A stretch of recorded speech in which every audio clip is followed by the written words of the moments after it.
আসসালামু আলাইকুম রহমতুল্লাহ। বাংলাদেশ আঞ্জুমানে আল ইসলাহ, তালামিজে ইসলামিয়া ও লতিফিয়া কারি সোসাইটি ফেঞ্চুগঞ্জ উপজেলা শাখার উদ্যোগে ফেঞ্চুগঞ্জ মোহাম্মদিয়া কামিল মাদ্রাসা হলে অনুষ্ঠিত হয় তরবিয়ত ও দোয়া মাহফিল। উক্ত তরবিয়ত ও দোয়া মাহফিলে প্রধান অতিথি হিসাবে উপস্থিত ছিলেন বাংলাদেশ আঞ্জুমানে আল ইসলার মোহতারাম সভাপতি হজরত মাওলানা হুসামউদ্দিন চৌধুরী ফুলতলী।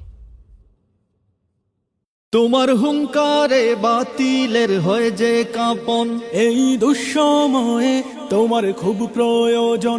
তোমার হুঙ্কারে বাতিলের হয়ে যে কাঁপন, এই দুঃসময়ে তোমার খুব প্রয়োজন। আজ যাক ভেঙে যাক সব বাধার প্রাচীর, চলো এগিয়ে চলো হে বিপ্লবী বীর, এখন দাবি সময়ের।